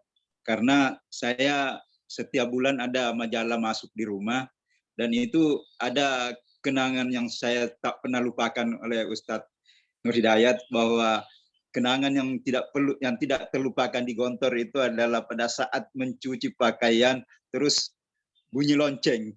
Itu yang tak pernah kelupakan itu. Karena saya melihat contoh bahwa Ustadz sangat orang yang berhasil dan super sibuk untuk waktunya. Sehingga pada saat kami selalu ke Jakarta, pingin berjumpa dengan Ustadz, tapi karena saya maklumin Ustadz adalah orang super sibuk. Yang kedua Ustadz, yang pingin saya tanyakan, gimana kiat-kiat kita untuk menyampaikan kepada sesama umat, karena kita sudah ketahui bahwa puasa itu sebenarnya dari zaman ke zaman kita memang diwajibkan untuk berpuasa, bahkan selanjutnya juga untuk sholat 5 waktu. Tetapi masih banyak umat-umat kita itu yang secara di bulan puasa dia makan dengan memperlihatkan seolah-olah dia membanggakan dirinya bahwa saya tidak puasa, kamu puasa. Nah, itu yang kami merasa risih untuk menyampaikan, karena kelihatan juga orangnya preman. Nah, itu. Karena banyak di antara di desa-desa itu kami tinggal di Kutai Timur, Ustaz, Kalimantan Timur. Jadi saya akrab dengan teman Ustadz si Mahyudin. Nah, saya sebagai boleh dikata saya kakaknya beliau yang pernah juga di MPR sama-sama Ustadz. Itu yang kami tanyakan. Yang ketiga, kalau semisal karena saya Ustadz insya Allah hari Senin tanggal 11 ke Jakarta, kalau misalkan Pak Ustadz tidak keberatan, saya mau silaturahim ke Ustadz. Kalau misalkan boleh saya dikasih nomor kontaknya biar janjian gitu Ustadz. Makasih Ustadz, makasih. Assalamualaikum warahmatullahi wabarakatuh. Waalaikumsalam warahmatullahi wabarakatuh. Saya jawab langsung atau tunggu sekalian 3 penanya? Langsung tidak apa-apa Ustaz. Langsung, baik. Terima kasih Pak Ustadz Tajudin dan Hanian selamat ya, 2 putranya sudah alumni Gontor gitu ya. Sama juga saya, 2 anak saya alumni Gontor. Saya dikaruniai dari almarhumah 4 anak, 2-nya di Gontor dan alhamdulillah 2-nya sudah selesai gitu ya. Sudah tamat, yang 1 selesai kemudian melanjutkan ke Turki sudah selesai juga. 1 melanjutkan ke Malaysia juga sudah selesai alhamdulillah. Dan ahlan wa sahlan antum dari Kalimantan Timur, dari Kutai gitu ya. Berarti ini jadi tetangganya ibu kota negara baru Pak ya. Amin, amin. Mudah-mudahan nggak mangkrak Pak, saya khawatir mangkrak gitu soalnya. Karena jangankan untuk proyek sebesar ini, apalagi sekarang udah mau minta crowdfunding Pak ya, minta urunan, olahraga suruh urunan.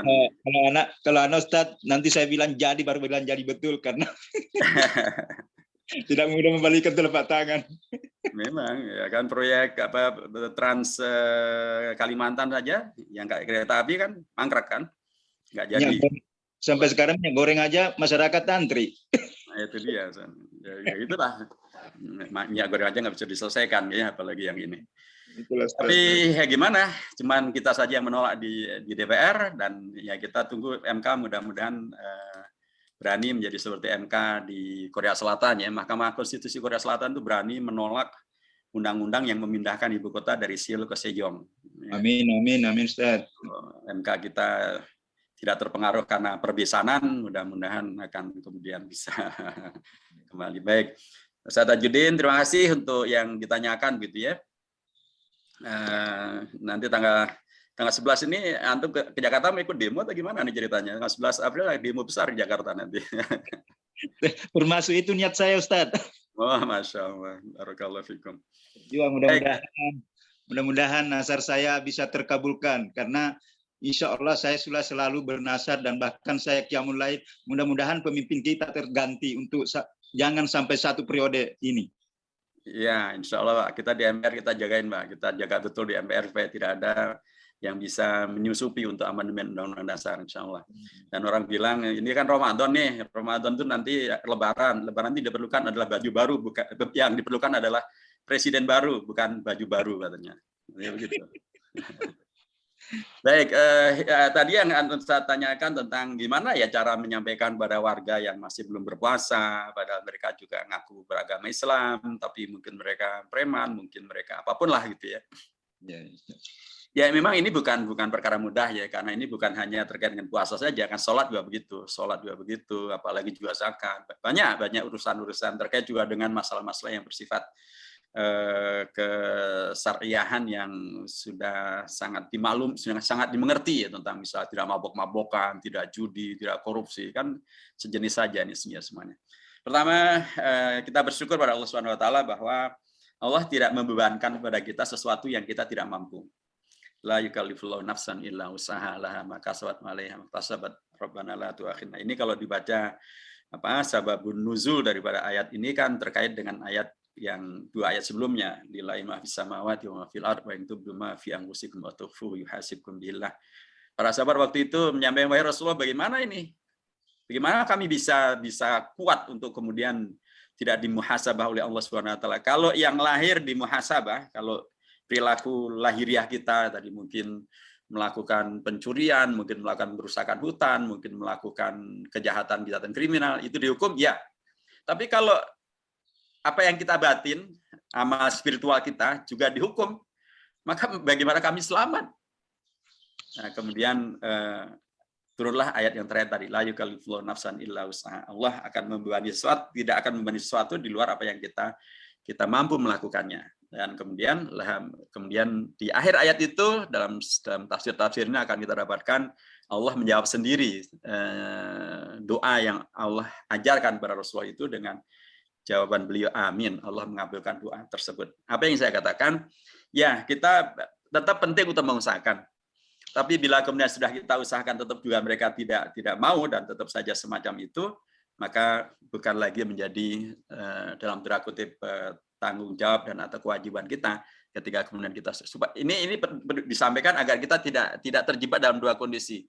Kondisi pertama adalah kondisi yang apatis, kemudian kita menjadi tidak berorientasi untuk berdakwah, tidak berorientasi untuk beramar ma'ruf nahi mungkar, kita sudahlah terserah deh. Atau yang kedua malah menjadi radikalis, kemudian yang tidak mau puasa kemudian kita gebukin misalnya, atau yang nggak mau puasa kemudian kita malah kita fitnah misalnya, enggak. Jadi karenanya bagaimana caranya? Ya, Islam sangat mengajarkan tentang ud'u ila sabili rabbika bil hikmah wal mau'izatil hasanah wajadil billati ahsan. Bil hikmah ini juga menjadi banyak caranya. Tentu pertama kita mengenali dulu yang akan kita ajak untuk atau yang akan kita dakwahi, apakah kita ajak sholat atau akan kita ajak puasa dan lain sebagainya, itu siapa, apa, dan apa latar belakangnya, supaya kita mengetahui, supaya kita bisa menyelesaikan masalah ini dengan cara yang terbaik. Kalau gitu kita mengetahui, mungkin juga kita mengetahui bahwa permasalahannya adalah bukan dia tidak mau puasa atau mungkin tidak mau sholat, mungkin ada masalah yang lain, mungkin terkait dengan masalah kondisi keluarganya yang bermasalah, mungkin ekonominya bermasalah, mungkin juga kondisi sosial yang bermasalah. Kalau itu terselesaikan, maka sangat mungkin kemudian masalah berikutnya terselesaikan. Apalagi kalau mereka merasa kita selesaikan masalahnya, kemudian mereka simpati dan kemudian mereka mendengarkan apa yang kita ingin katakan. Jadi mengenali ini juga menjadi bagian yang sangat penting kan. Jangan kita tidak mengenali apapun dan kemudian kita langsung kemudian memvonis dan atau membuat dia menjadi tidak nyaman, itu mungkin bukan menjadi solusi. Berikutnya juga dengan mengenali masalah ini, mungkin kita akan mengenali bahwa si anak ini atau si orang ini mempunyai teman atau mempunyai atasan atau mempunyai senior yang didengar. Nah, bila demikian maka sementara seniornya mungkin sudah alhamdulillah sudah puasa, sudah sholat ya, kan banyak juga yang kayak begitu. Nah, sangat mungkin bila kemudian kita sampaikan hal ini kepada seniornya tadi itu ada atasannya atau pimpinannya, masalah ini juga teratasi, terselesaikan. Dan yang berikutnya juga sangat mungkin mereka ini adalah orang yang memang cari perhatian, sehingga sangat penting kita untuk menunjukkan perhatian itu, mungkin dengan silaturahim dulu atau ngajak ngobrol dulu, mungkin juga kemudian mengapresiasi dia gitu, sehingga dia merasa diperhatikan. Nah, kalau dia merasa diperhatikan, ya kemudian perhatian itu dia sudah dapat, dia puas dengan apa yang dia inginkan. Berikutnya apa yang kita katakan bisa tersampaikan. Tapi yang terakhir yang saya sampaikan, yang sangat dipentingkan adalah keteladanan dari kita dan atau nilai diri kita atau nilai berkah atau nilai manfaat dari kita. Kalau siapapun melihat kita ini sebagai sosok ya yang istiqomah, yang konsisten yang tidak menghadirkan ketakutan publik, yang tidak menghadirkan penilaian negatif dari publik, tapi keistiqomahan yang justru membuat publik menjadi respect, menjadi menghormati, menjadi menerima, menjadi merindukan apalagi gitu ya. Nah, kalau ini bisa kita hadirkan, maka itu akan kemudian membuat kita insya Allah akan lebih mudah dan dimudahkan oleh Allah, dibukakan oleh Allah jalan-jalan untuk menghadirkan solusi terhadap permasalahan yang kita dapatkan. Karena hakikat daripada keistiqomahan adalah takwa. Dan Al-Quran menyebutkan wa may yattaqillah yaj'al lahu makhraja wa yarzuqhu min haitsu la yahtasib wa may yattaqillah yaj'al lahu min amri yusra wa may yattaqillah yu'dhim lahu ajra. Jadi saya kira itu ya beberapa hal. Nah, bisa juga karena kadang-kadang juga orang sangat terhubung dengan organisasi, ya sangat mungkin dengan ormas ya. Jadi karenanya menurut saya sangat baik juga bila antum, Mbak Tajuddin, bisa juga berkomunikasi dengan ormas yang dihormati di kawasan tersebut, begitu ya. Apakah itu ormas Islam, mungkin Muhammadiyah, mungkin NU, mungkin Hidayatullah gitu, atau apapun juga ya. Atau mungkin juga ormas terkait dengan masalah kepemudaan, atau ormas terkait dengan masalah profesi gitu ya. Nah, cobalah komunikasikan juga. Kalau diketahui bahwa dia adalah anggota ormas dan dia mendengarkan dari ormasnya, komunikasikanlah kepada ormas tersebut. Demikian Ustaz Tajuddin, dan insya Allah tanggal 11 April mudah-mudahan Allah memberikan keselamatan, memberikan keberkahan, menjadikannya sebagai solusi, dan waspada dan hati-hati dengan penunggangan dan segala yang kemudian akan justru merubah orientasi gitu ya, sehingga kemudian bisa menjadi fitnah, dan mudah-mudahan itu tidak terjadi. Terima kasih, Pak. Baik, terima kasih Ustadzna. Apakah ada pertanyaan lagi? Pak Kiai Ikhwan, Pak Kiai Jamil. Oh iya, ada pertanyaan lagi. Kepada Ustadz Henry Irawan, kami persilahkan. Assalamualaikum warahmatullahi wabarakatuh, Ustazuna. Saya mau bertanya satu saja, jadi tentang solusi Islam yang datang justru pada saat-saat seperti Futuh Andalus, kemudian Futuh Makki, kemudian Futuh Konstantinopel, justru membawa kedamaian. Apakah di masa Indonesia itu hanya berlangsung pada masa kemerdekaan kita saja, Ustaz? Mengingat kalau Futuh Andalus, Futuh Konstantinopel, Futuh Makki, itu kan memang gerbongnya Islam semua ya. Sistem, manajemen, kenegaraan, siasah, itu kan gerbongnya Islam semua. Sedangkan pada saat 17 Agustus 1945 itu kan gerbongnya kemajemukan. Nah, di sini apakah kemudian karena kemajemukan itu dan terlalu tolerannya para pemimpin kita ini, akhirnya ya sempat terjadi prahara lagi 65, sempat terjadi prahara lagi di 98 dan sedemikian.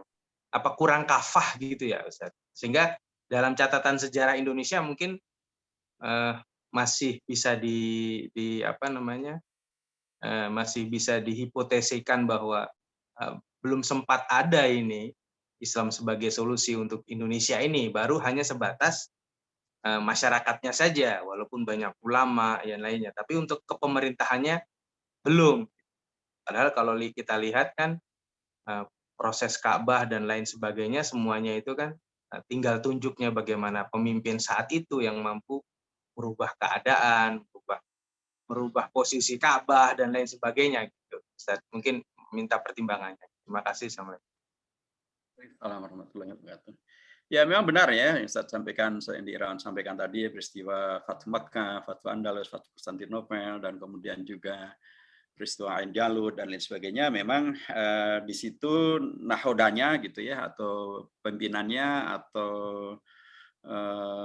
yang berada di garis terdepan, dan semuanya memang adalah Islam gitu ya, dan tokoh-tokoh Islam, umat Islam, nilai-nilai keislaman, dan menghadirkan kemenangan-kemenangan yang sangat-sangat fenomenal seperti itu. Nah, dalam konteks Indonesia memang kondisinya berbeda. Kondisinya memang berbeda. Kalau Fathu Makkah, Fathu Andalus, Fathu Konstantinopel, peristiwa Ain Jalut dan lain sebagainya itu semuanya adalah kemenangan futuh melalui jalur militer gitu ya. Futuh melalui jalur militer dengan segala dampak-dampak berikutnya. Tetapi futuh dari jalur militer tapi menghadirkan peradaban yang sangat-sangat berkeunggulan. Ya, melanjutkan apa yang dahulu Rasulullah pernah pesankan, Abu Bakar Siddiq pernah pesankan, bahkan dalam perang pun tidak boleh membunuh orang tua, tidak boleh merusak tempat ibadah, tidak boleh merusak pohon, tidak boleh merusak sungai.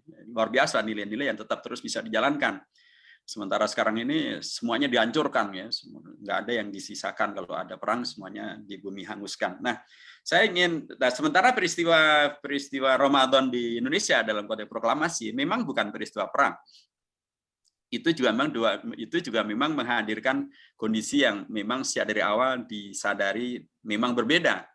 Karena kalau perang ya dalam tanda kutip gitu ya, pada waktu itu kalau ukurannya adalah perang, ya bisa kita bayangkan bagaimana kemudian Indonesia bisa memenangkan perang gitu ya. Kalau ukurannya ada, kalau yang akan dipakai adalah untuk perang. Kalau yang akan dipakai untuk menang adalah perang, karena ya dengan segala ukurannya memang mungkin saja di satu peristiwa di Surabaya kita bisa menang ya. Peristiwa di Jogja kita bisa menang. Tapi kemenyeluruhannya kita juga nggak bisa bayangkan bagaimana bisa mengamankan seluruh Indonesia ini bila orientasinya adalah pendekatan militer, pendekatan perang. Karena ya tadi tentara juga entah ada atau tidak, persenjataannya apa lagi, sementara kalau mereka adalah sedemikian rupa. Maka yang dipakai adalah bukan kemudian perlawanan perang, tapi perlawanan kombinasi, ada unsur perangnya memang.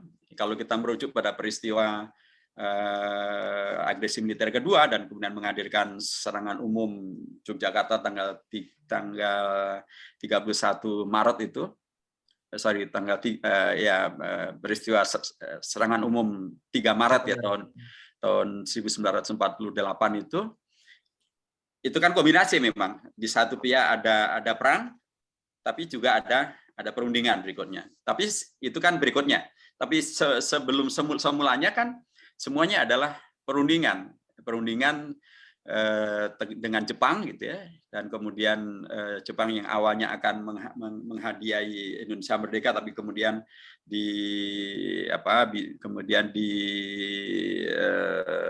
oleh pihak Indonesia ketika mereka sudah mendengar bahwa Jepang kalah, kemudian Indonesia memproklamasikan kemerdekaannya tanpa menunggu dari izin dari Jepang. Karena Jepang sudah kalah, ngapain juga harus nunggu.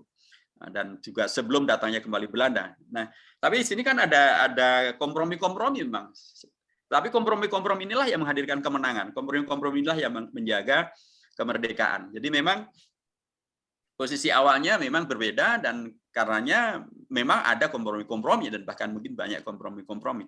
Tapi yang saya sampaikan adalah bahwa apapun ya dalam konteks Islam, Kita tidak diajarkan hanya sekedar menang itu artinya adalah kalau kita menang 100% gitu, atau kalau kita menang segala-galanya. Bahkan kalau di pesantren kita kan ada ungkapan bahwa la yudraku kulluhu la yudraku julluhu. Ya, kalau kita tidak bisa menang semuanya, jangan pula kemudian dibiarkan kalah semuanya gitu ya. Mana yang bisa kita menangkan, kita menangkan. Dan inilah yang terjadi. Sehingga kita akan lihat bagaimana kemudian anggota PPKI atau anggota Panitia 9 itu mencoba untuk tetap memperjuangkan ideologi yang mereka perjuangkan. Yang perjuangan pertama adalah negara ini berbentuk dasar negara adalah Islam gitu kan. Ketika kemudian terjadi perdebatan panjang dan kemudian terjadi penolakan ya dari mayoritas anggota BPUPK, dan mereka mengingatkan bahwa Indonesia ini memang, kalau kata Bung Karno, kalau dibelah dadaku yang ada dalamnya adalah Islam. Tapi akan kita hidup di masa majemuk, dan kemajemukan itu ya begitulah faktanya. Sehingga kemudian jalan tengahnya adalah menjadi Piagam Jakarta itu, Piagam Jakarta dengan 7 katanya, dengan kewajiban melaksanakan syariat Islam bagi pemeluk-pemeluknya. Tapi itu kan juga nanti ditolak lagi oleh kalangan dari Indonesia Timur, yang kemudian memunculkan solusi untuk kemudian terselamatkannya dengan ketuhanan yang Maha Esa. Tetapi tetap saja dengan sebuah syarah atau qaid gitu ya, bahwa yang dimaksud dengan ketuhanan yang Maha Esa adalah tauhid atau adalah akidah. Begitu seterusnya. Jadi kemudian terjadilah peristiwa-peristiwa di mana kemudian umat Islam tampil untuk menyelamatkan Indonesia dengan resolusi jihad, dengan amanat jihad, dengan peristiwa Madiun juga kemudian umat Islam tampil untuk menyelamatkan. Jadi memang kita berada dalam posisi yang berbeda dengan posisi Fathu Makkah, Fathu Andalus, Fathu Konstantinopel, peristiwa Ain Jalut, dan lain sebagainya. Karena waktu itu memang kan sudah ada kian ataupun sudah ada kuasa politik dan negara keislaman begitu ya, dan kemudian itulah yang melakukan itu semuanya. Kalau di Indonesia kan tidak. Indonesia kemenangan itu dihadirkan tidak melalui langsung kerajaan Islam. Mataram misalnya. Mataram menjadi bagian dari yang berjuang bersama, tapi bukan mereka yang berada di garda terdepan secara absolut, tapi semuanya kemudian terlibat. Nah, keterlibatan yang bersifat majemuk inilah yang kemudian menghadirkan kemenangan yang bersifat majemuk. Dan sesungguhnya kaedahnya sudah diberikan oleh Bung Karno. Tahun 45 ketika beliau pidato di BPUPK, kan beliau ketika memperdebatkan tentang dasar negara, beliau menyampaikan bahwa tuan-tuan yang beragama Islam yang menginginkan agar Indonesia diwarnai oleh Islam, silahkan perjuangkan agar punya anggota konstituante yang paling banyak, sehingga nanti Anda bisa mewarnai konstituante dengan anggota-anggota dari partai Islam, sehingga kemudian akan bisa mewarnai Indonesia dengan nilai Islam. Demikian juga yang lain. Nah, ini kan sebenarnya tawaran terbuka dan tantangan terbuka, yang sayangnya tidak disambut dengan baik oleh umat Islam gitu ya. Sehingga dari dulu, dari pemilu ke pemilu, selalu saja umat Islam justru memenangkan bukan partai Islam kan gitu. Tahun 55 yang dimenangkan PNI. Apakah PNI itu dimenangkan oleh kelompok PKI? Ya enggak, karena PKI punya partai sendiri. Dimenangkan di kelompok Kristen? Enggak, Partai Kristen punya komunitas sendiri, Partai Kristen Indonesia. Dimenangkan oleh orang Katolik? Enggak, orang Katolik punya partai sendiri dipimpin oleh J. Kasimo. Dimenangkan oleh siapa? Oleh agama ya oleh orang yang beragama Islam. Jadi begitu. Jadi kalau kemudian kondisi demokrasi ini, kemenangannya menurut saya adalah hadirnya kondisi di mana umat Islam sesungguhnya bisa memperjuangkan keinginan mereka bila mereka juga kemudian memang dibuktikan melalui mekanisme yang disepakati yaitu pemilu, memang mereka yang menjadi dalam tanda kutip mayoritas yang ada di lembaga-lembaga politik. Di tingkat inilah saya kira kesadaran kolektif kita perlu dibangun dengan yang terbaik, karena sekali lagi kalau umat Islam itu menang, maka yang muncul bukan terorisme, bukan radikalisme. Contoh yang paling konkret adalah ketika kemudian umat Islam menang ya, dengan masyumi menghadirkan mosi integral dan merubah Indonesia kembali menjadi NKRI pada tanggal 3 April tahun 50. Dan kemudian Muhammad Natsir sebagai pencetusnya ditunjuk menjadi Perdana Menteri. Apakah yang terjadi adalah segala yang menakutkan itu? Enggak kan? Yang terjadi justru Indonesia diakui oleh PBB sebagai negara merdeka. Saat itulah Indonesia diakui sebagai negara yang merdeka. Saat itu juga lah dipersiapkan pemilu tahun 55, dan pemilu tahun 55 itu adalah pemilu yang diyakini sebagai pemilu yang paling berkualitas, paling bersih, paling demokratis. Siapa Perdana Menterinya? Dari Partai Masyumi, Burhanuddin Harahap. Jadi begitu. Jadi, nah inilah kondisi-kondisi semacam ini bila kemudian terus bisa terinternalisasi, terpahami oleh semua pihak, Juga semua pihak juga nggak takut dengan Islam dan umat Islam, bahwa kalau umat Islam menang, yang akan muncul adalah bukan yang mereka takutkan, tapi yang akan muncul seperti yang dilakukan Muhammad Nasir itu, menghadirkan justru Indonesia yang menyatu, Indonesia yang diakui oleh dunia, Indonesia yang bisa bersiapkan yang berkualitas. Nah, inilah yang saya kira penting untuk terus selalu kita pahami agar ke depan peluang yang ada ini tidak kita mubadirkan. Kan kita masih hafal mafhudat Qur'annya, wala tubadir tabdira innal mubadzirina kanu ikhwana syayatin. Tapi ya begitu, padahal kesempatan ini kan sebenarnya kesempatan yang sangat terbuka gitu ya. Orang mengatakan, Ustaz, karena partai Islam berpecah sih, itu mah hanya apologi saja. Karena partai-partai non-Islam berpecah jauh lebih banyak, berlipat-lipat pecahnya daripada partai Islam. Jadi tetap saja mereka yang dimenangkan adalah bukan partai Islam. Jadi ini babnya ada, sekali lagi, partai Islam ada, partai yang sana juga ada memang. Nah, ini adalah kompetisi terbuka. Nah, kalau umat Islam menghayati mafhudat kita, mafhudat diajarkan di wantar bahwa la yuldagu al-mu'minu fi hujrin wahidin marrataini. Ini sudah kamarroh ini. Yuldagu min fi hujrin wahidin marratin adidah, dan malah menikmati. Ini tentu satu hal yang bermasalah. Jadi karenanya kalau dalam siasat syariah itu kan ada ungkapan, bukan sekedar ar-ra'iyatu ala dini mulukihim, tapi juga kama takunu yuwalla alaikum. Siapa Anda, itulah yang akan Anda pilih. Siapa Anda, itulah yang akan Anda jadikan sebagai pemimpin. Kalau Anda sukanya dengan esok deli sore tempe, yang akan Anda pilih juga pemimpin yang esok deli sore tempe gitu ya. Kalau Anda sukanya dengan dangdutan, ya akan Anda pilih adalah pemimpin yang suka dangdutan. Kalau Anda sukanya dengan masjid, dengan pesantren, yang akan Anda pilih ada yang suka masjid dan pesantren. Kalau Anda suka dengan ulama, ya akan Anda pilih adalah bukan pemimpin yang anti ulama, kan begitu. Nah, ini sekarang menjadi tugas besar daripada umat adalah bagaimana menghadirkan dakwah, menghadirkan keteladanan, menghadirkan solusi, sehingga umat semakin bisa tercerahkan, sehingga bangsa semakin tercerahkan, sehingga tidak ada lagi Islamofobia. Dan alhamdulillah sudah hadir kemenangan ya di dunia internasional. Kita sudah memenangkan sebuah perjuangan untuk menghadirkan Hari Internasional Memerangi Islamofobia tanggal 15 Maret tahun 2022 diputuskan. Jadi kita jaga untuk bisa kita realisasikan supaya terjadi kondisi global, karena kondisi Indonesia juga tidak lepas daripada kondisi global. Sebagian masalah di Indonesia ini diciptakan oleh konspirasi global. Nah, kalau global tingkat global, kemudian sudah ada kesadaran bahwa terjadi pendoliman antara umat Islam dengan Islamofobia itu, dan sudah diputuskan di PBB dengan mayoritas gitu ya, mudah-mudahan akan berlanjut menjadi seperti undang-undang tentang antisemitisme, di mana kemudian anti-Islam artinya adalah kejahatan kriminal yang harus diberikan sanksi hukum. Demikian, Ustaz. Terima kasih. Oke, terima kasih kepada Ustadzna. Acara selanjutnya adalah doa. Silakan Ustadz untuk menutup acara pagi hari ini. Saya yang doa. Ustadz. Wah, diborong ya. Soalnya. Baik, Ustaz sekalian, mari kita menutup silaturahim silaturahmi ini dengan berdoa mohon kepada Allah Subhanahu wa taala agar apa yang kita lakukan dijabahi, dijadikan bagian dari ibadah, bagian daripada ibadah di bulan Ramadan yang dilipat gandakan nilainya, berkahnya dan kabulnya insyaallah. Ala hadiniyah wa ala kulli niyatin shalihah wa ila hadratin nabi Mustafa sallallahu alaihi wasallam. Al-Fatihah.